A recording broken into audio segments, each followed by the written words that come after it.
Hello and welcome back, folks. HeirofCarthage here, and yes, we're in Total War Warhammer 3, where we're going to be having another land battle today. I appreciate it. We're going to have a lot of battles this week, and I've gotten a bunch of them from Wicked, who is a moderator and a longtime member of my community, big helper over on the Discord. I'm going to be trying to play some myself here on Tuesday this week, whenever we do our multiplayer stream. I'll be getting back into the stream this week, so you'll have to join me then, and I'll be getting some more battles to add to these, but we've got a lot of good ones to go through. The first one today is going to be an interesting one. We're going to have Slaanesh and Bretonnia taking on the Dwarves and Cathay. Interesting matchup because Slaanesh is a ton of speed and a lot of damage.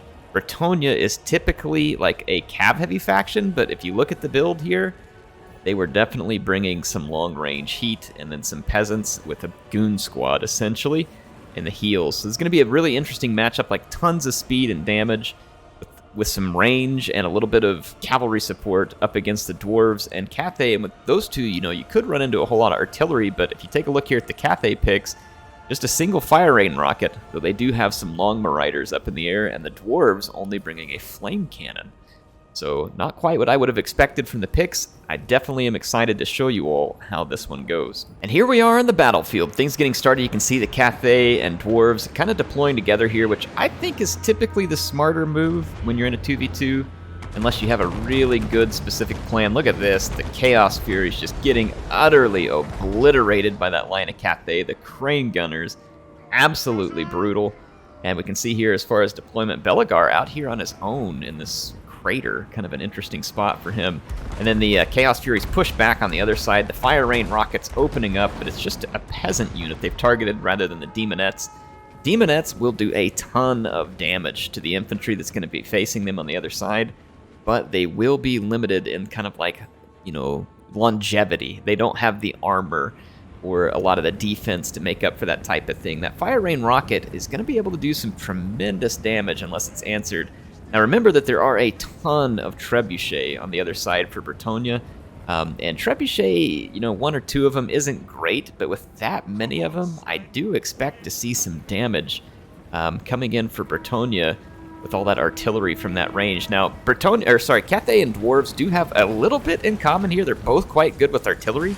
They're both quite defensive players, and both of them tend to have a lot of armor on a lot of their units, and so that's going to create some interesting mix-ups for the other side because, like I said, although Demonette's very good against armor, it's a lot of sturdy infantry you have to chop through, and I think you're going to want to do some pretty serious damage to it from range with all the artillery first, and it does look like that is the objective because, boy, we are seeing the trebuchets rein it in now, and really nice hits on the crane guns, and then we've also got the Jade Warrior crossbows marching right through there, so that could end up being really good. Look at this, the Righteous Lancers of Wei Jin actually taking a crap load of damage here, just with Furies, and then here comes the Pegasus Knights. The Righteous Lancers do have pretty good armor, but that Paladin in there, ooh, enfeebling foe, this is going to be a kill for the Bretonnian Goon Squad, and an expensive one at that. So that is going to be a very nice kill for them, and just look at the trebuchets unloading on the Crane Gunners. 2 units of them already gone. I've never seen so much massed trebuchet. Not something I would have expected. You can see that there are some infantry units hanging back, and really just the peasants sent forward here to die in a glory charge. The peasants with their pitchforks just running forward, shovels in hand, and being utterly decimated against the lines of Cathay. There are some flame cannon shots coming in here, though, which are kind of hitting some of their own. But driving the peasants away, no surprise there. I don't think any peasant really had the will to continue that fight. Now, this was a cool move, landing those other Longma and trying to bring in the spears. It was a good try, but there's really no way to force these units to stay in the fight with all these spears, but a nice use of that mechanic. The flying mechanic, when it can land, there are times when it is good to land. The Fire Rain rockets have so many targets that I'm not even sure they even know what to fire at this point. And the Demonettes just come raging in, and they are going to be brutal on the charge, or also very brutal on a flank, because I do believe they have the devastating flanker trait. So you can see these Demonettes are really going to shred up against these swordsmen. It is going to be rough. Like so, but again, what Slaanesh has to be careful of is having their momentum slowed. And as long as the trebuchets can do a good job of softening things up back here in the back, I mean, feasibly, they should be able to get a lot of work done. These Iron Drakes with the Trollhammer torpedoes need to be up here to help keep that Bretonnian Goon Squad at bay, so I think just keeping it handy to be able to try and keep the Goon Squad back. Belagar is going to get up here and try and help slow the Demonettes with some of his Dwarf Warriors. And again, the Demonettes are going to really dish out damage. Where it gets dicey with them is how they last in the long game. I do believe there were Slayers present. Look at this Demonette was following a routing unit. That sucks when that happens. I mean, you almost have to put your units sometimes on defensive because that sucks when that happens. They beat a unit and then were pulling through trying to chase it and they got murdered by another one. Yeah, something to watch. It's honestly something I feel like CA needs to fix. Like your unit should stop trying to pull through and just engage. But yeah, that does happen. There are some Skolder Guard back here as well. Balance bar looking good for the home team here. That's what we'll call the green team. I guess we could just go green and red. Crane Gunners are back over here, moving on the left-hand flank for Cathay and Dwarves. And good target out here in the Prophetess, if they could manage to catch her. Looks like she is moving away now, though. And we're going to get the Pegasus Knights and the Royal Hippogriff Knights moving in. So, yeah, that is the target they definitely need to go for. The Skolder Guard and these Trollhammer torpedoes are both ripe for the picking, and there the Paladins come.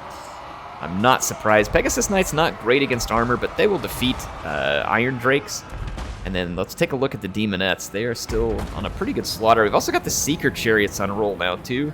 This is going to be hard for the Dwarves and Cathay to stop unless they put it into them real quick. But you've also got a Chariot here for the Allurus and a Chariot for the Chaos Lord of Slaanesh. So a lot of anti-infantry capability, which I think is a solid pick against Cathay and Dwarves. Both of them are going to rely on some pretty tanky defensive infantry.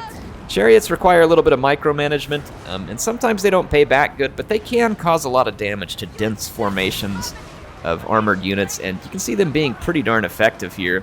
The green team is really starting to kind of run away with it here. Interesting pick with the artillery. And I could say the same for the other side. Just the single fire rain rocket and a flame cannon is not what I would have expected. I kind of feel like some cannons here could have been pretty helpful against the Bretonnian Goon Squad.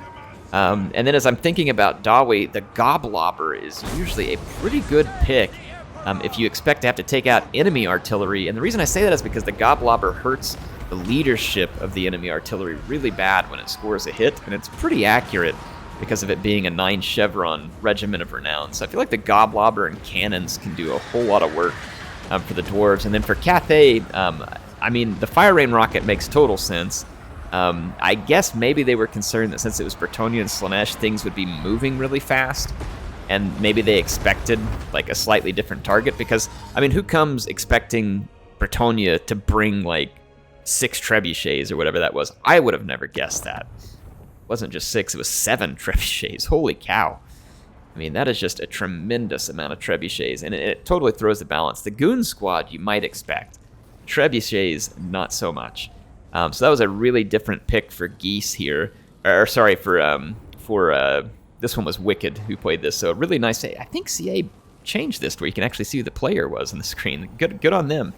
Now they just need to add that UI mod that I see Turin using, where it gives you the stats in the middle of the replay. That needs to be a thing too, CA. So in any case, we got the Prophetess Alive coming in with some pretty good value here, and then no doubt she probably had some healing too. It may not have caught. And then the Goon Squad performed well. The Trebuchets caused a lot of damage and were really putting a lot of pressure on. And then the Slaaneshi units here, I mean, should have pretty good performance across the board. If we take a look at the stats, I mean, this one maybe not doing great, but I mean, really pretty decent performance on 3 of them at least. The Chariot's doing okay. They were causing a lot of damage. The Allurus here, again, starting to get some damage. Furies didn't do a ton, but I still think they're a good pick. You kind of need to bring them into these type of fights. Because you never know what you're going to need there. Belagar wasn't really dead, but he really couldn't turn the tide of the battle either. And then look at that, the Flame Cannon actually was picking up some value. And Flame Cannons are very dangerous when they get into the right scenario. Again, it's just not enough to actually flip that battle around. And the Dwarf Infantry was not trading well with what was on the battlefield, and they took a lot of damage from the Trebuchet as well. You can lose a lot of models really quick. The Lord Magistrate was not able to get any value. And then if you look at the value on the Righteous Lances, boy, they got absolutely shut down by the other side. The Fire Rain Rocket picked up a little bit here, but in the end, again, ultimately wasn't able to do much. And same with the Crane Gunners. And so that's a big investment that you have across these 6 units here. And they just weren't able to pay back. And of course, the Jade Warriors, nice sturdy line, but they can't stand up to that stuff like the Demonettes and then all the bombardments. So a fun battle here. Again, very unexpected pick for Bretonnia. 7 Trebuchet. Let me ask this question. This would be kind of like the fun parting question. And by the way, if you like the video, click the like button. And then if you want to leave a comment, here's a good question to answer. Would you have expected Bretonnia to bring 6 Trebuchet? And then how do you react to that if you're playing Dwarves and Cathay? Or alternatively, if you want to answer something different, what would you have picked differently about your Dwarf and Cathay armies here? And do you think that it would have held up against a surprise 7 Trebuchet build? Anyway, HeirofCarthage signing up for now. I'll see you all soon with some more action in Total War Warhammer 3.